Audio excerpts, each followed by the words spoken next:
Welcome back to another episode of Rock Boys Football. On Monday morning, we had the conversation, or at least posed the question: Is Mario Cristobal and the Miami Hurricanes, are they being too passive to start the spring transfer portal window? We went into the spring portal window, saying, hey, Miami's going to be a player. They got a couple of positions that they probably want to address over the next couple of weeks, and it wasn't exactly radio silence, but there wasn't a ton of buzz coming out of the program over the first couple of days. And I think we all agreed in the comment section at some point Miami's going to turn it up. I think they're kind of waiting in the weeds, letting that market develop.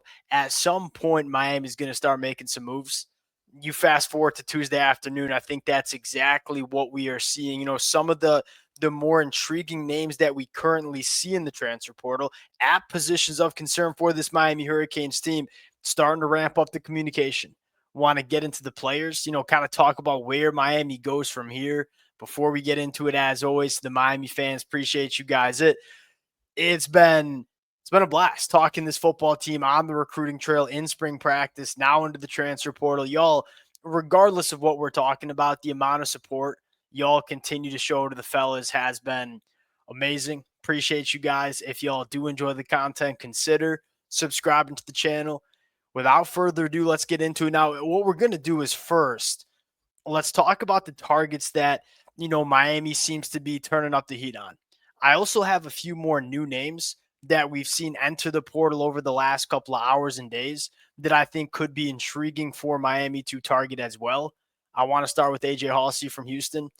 We had this conversation, I believe, Sunday morning, and we were kind of ranking the targets and the needs and who we wanted to see Miami go out and get the most. Most of y'all put this in the comment section. This was certainly a take that I had as well. AJ Haulcy from Houston. We weren't sure what the safety transfer portal market was going to look like. Like, we knew that Miami needed to address the position, ideally for a starting caliber player. We weren't sure what caliber of safeties we would see in the spring transfer portal window. Well, AJ Haulcy pops in. This is exactly what the Miami Hurricanes are looking for. Like, all conference player in the Big 12. You dive into AJ Haulcy, the first thing that stands out to me, 2,100 career snaps for this kid at the college football level. Not only does Miami need a starting caliber safety, I'm sure they'd appreciate a little bit more experience. You ain't going to find many safeties that have played as much football as a guy like AJ Haulcy. Played over 700 snaps for Houston in the 2024 year, had 5 interceptions, only missed 10% of his tackles throughout his career, and really does hold up pretty dang well in coverage. Like, he's a bigger safety, 6 foot 215. He almost looks like a linebacker, especially when he walks up into the box, but it doesn't really sacrifice a lot of coverage ability. Like, there's a lot of different things that you can ask AJ Haulcy to do, which I think is big, because you look at Miami's safety room in 2024, they were so limited. They like, you ask Saquon Patterson to hold up in man coverage, and he couldn't. You ask a guy like Michelle Powell, who played okay for Miami, to come up in the box and tackle. Like, he missed 20% of his tackles last year. AJ Haulcy, there's not much you can't ask him to do. Can play the box, can play the deeper third, can hold up in coverage. Guy that turns the football over as well, had 5 interceptions in the 2024 year. This is really the only, in my opinion, there are some other intriguing safeties. Gregory Smith from Florida, that intrigues me if I'm Miami, but I don't exactly feel great about him coming in and starting immediately. AJ Haulcy's that safety that we see that you feel not only gives you a starting caliber player, like, he gives you all conference upside. And this is probably the biggest position that Miami wanted to address. And you see an all conference player pop into the portal. Miami's staff is going to meet with him tomorrow afternoon. I wouldn't be surprised if we see this one get wrapped up really quick, and I think this would be well worth it for the Miami Hurricanes. Number 2, Trebor Pena. Y'all know I've been banging the table for Trebor Pena could come to Miami, and it's not – I feel like that gets misconstrued as, I don't believe in Malachi Tony, or I don't believe in Ray Joseph. It couldn't be farther from the truth. Like, I'm a huge fan of Malachi Tony. Loved him coming out of high school, even though he was a reclass kid. We've heard all the right things from this kid coming out of spring practice. Malachi Tony is going to be a very good player at some point for the Miami Hurricanes. But I look at that wide receiver room going into 2025, and a couple of things stand out. Number one, it just doesn't have a ton of experience, right? It's a bunch of young, talented wide receivers with not a ton of experience. Number two, we know that slot wide receiver position is important to two people. It's important to Shannon Dawson in his offense, and it's important to Carson Beck at the quarterback position. If you wanted to find a way to replace Xavier Restrepo, I don't know if you'll see many options better than Trebor Pena. So to me, it's one, you're replacing your best weapon on the outside last year in Xavier Restrepo with a guy that we think can do very similar things in terms of the feel and the separation, catching in traffic, and you get to inject a little bit more depth, but just as much experience into the room.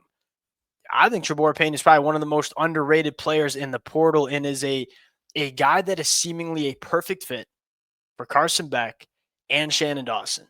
And it seemed like the first visit was to Penn State. And I think the big question was, could Miami weather the storm, get through that visit to Penn State on the weekend?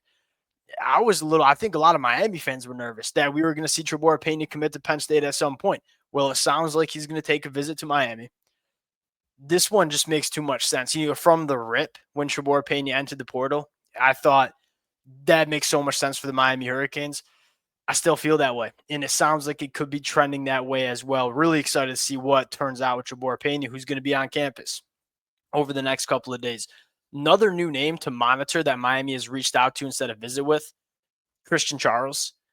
So here's the deal with Christian Charles, really unique kid. I'll be the first one to put my hand up and say I had to go dive into the high school profile and kind of look at some PFF numbers because I was not too familiar with Christian Charles.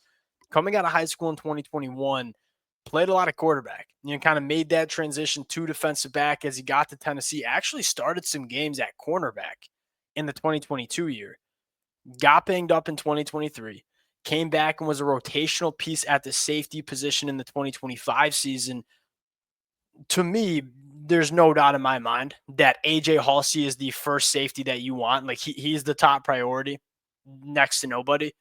And Christian Charles, even if you do land AJ Haulcy, it's like Zachariah Poyser and AJ Haulcy. You're starting two safeties. Well, who are the depth pieces? Like Christian Charles could make a lot of sense for Miami. Experience at the Power 4 level, a guy that has played cornerback at his time. So you have that man coverage ability, which I think is vital and something Miami did not have in 2024.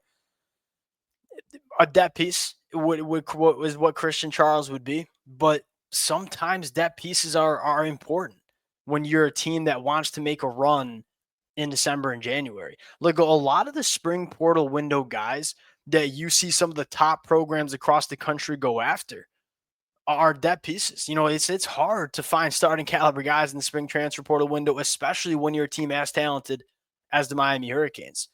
So we're just trying to find some depth pieces. And I think Christian Charles, a guy that's played a decent amount and been at the college football landscape for a very long time. To me, I think that would make a lot of sense. Now I'm putting my general manager hat on and saying, all right, who are the names that I would like to see the Miami Hurricanes go out and pursue? Let's start with a kid from USF, Bernard Guden. So Miami on the interior of the defensive line. I think it's pretty clear that Miami wants to bring in one more body, especially with Horton leaving for Georgia. Now the question is, do you want a difference maker or do you want a depth piece? And I think ideally for a lot of Miami Hurricane fans, we land a difference maker who also enhances our depth. Bernard Guden, I don't know if it gets much better. And he's kind of a unique kid, right? 6'1", 280. That is not the normal body type that Miami looks for on the inside of the defensive line. Number one, elite pass rush production. It doesn't show up on the box score. I think he only had 2 sacks in the 2024 year. Go take a look at the film. Go take a look at the PFF numbers. Over 25 quarterback hurries in the 2024 season. Extremely disruptive as a pass rusher. Maybe that just doesn't show up on the box score. Number two, I think the concern would be, all right, 6'1", 280, jumping up to the P4 level. Can you hold up along the line of scrimmage? Can you stop the run the way we need you to? He's gritty and quite frankly good against the run. He's not necessarily a guy that's going to do much two gapping and eating up double teams. That's not really how Miami wants to play. Like, they want to penetrate and create some negative plays. Bernard Guden, he knows how to get behind the line of scrimmage. He knows how to create some of those negative plays. That is going to be a priority for Miami. And quite frankly, because he's 6'1", even though he's a little bit undersized, plays with really good leverage, really good pad level. And so he doesn't really get moved off the line of scrimmage as much as you would expect. I mean, go turn on the Alabama film from when USF played them in 2024. This is a big, nasty offensive lineman from Alabama, and I thought Bernard Guden looked the part physically against some Power 4 competition. This would make a lot of sense for Miami. It's adding another body. Like him versus Braxton Felly, it's not even close in terms of the production that I think you can get from a guy like Bernard Guden. Another position that I think Miami wants to address is linebacker. Well, I thought we maybe saw the best linebacker currently in the portal hit this afternoon or this morning, I think. Amari Campbell from North Carolina. You look at Amari Campbell, 76 tackles, 11 tackles for loss, 6.5 sacks last year, so extremely productive at the ACC level. 758 snaps for this kid in the 2024 year. Like, what does that tell us? Tells us the staff did not want to take this kid off the field very often. He pretty much played every snap for North Carolina on the defensive side of the football and only missed 9.6% of his tackles. A little bit of an undersized linebacker that can go sideline to sideline, tackle in space, has really good instincts. Like, look, you don't get 11 TFL, 6.5 sacks, 76 tackles if you don't have a good feel for the position. This would be a starting caliber linebacker. And I think that's what Miami's looking to do. Like, we feel good about Wesley Bassam. We're not necessarily sure if we have another starting backer. Amari Campbell, I think, would immediately come in, be that plug-and-play starting linebacker. And quite frankly, there's a couple other names that you probably want to mention, right? Harrison Taggart, that's another plug-and-play starting linebacker for Miami in 2025. We talked about him this weekend, obviously committed to Mario Cristobal and his staff when Mario was at Oregon. The linebacker market is actually pretty good. Like, the wide receiver market ain't. I think Miami was probably hoping for some more difference makers in the wide receiver position to emerge in the portal. I think Trebor Pena is one of the only ones. At off-ball linebacker, you kind of have to pick your litter. Like, there's a decent amount of crop of linebackers that have starting experience and are kind of proven good football players. Amari Campbell, Harrison Taggart from BYU, and another name, Kamal Bonner from NC State. Kamal Bonner, a little bit undersized, 6'2", 215. You can tell he's a little bit undersized. A lot of speed, flies around the football field. And that's something that Miami has really leaned into. Like, take a look at the last couple of linebackers that Miami has taken out of high school. Go back to 2024 class, like a guy like Bobby Pruitt, Kellen Wiley in 2025. We want longer, more athletic linebackers. Like, gone are the days where we're trying to play in the tackle box. We need our linebackers to go run, chase, and tackle and play in space. Kamal Bonner, a little bit smaller, has a lot of playing experience, plays ball in space. Another intriguing option. I think we're finally seeing it. I think we're finally seeing Mario Cristobal, the Miami Hurricanes, start to turn it up a little bit for some of these transfer portal targets. That'll do it for right now. We'll obviously break down the commitments when we need to. We'll continue to update the target board as we kind of work through the winter or the spring transfer portal window. Appreciate you guys rocking with it. If y'all do enjoy the content, consider subscribing to the channel, and we'll talk to y'all later.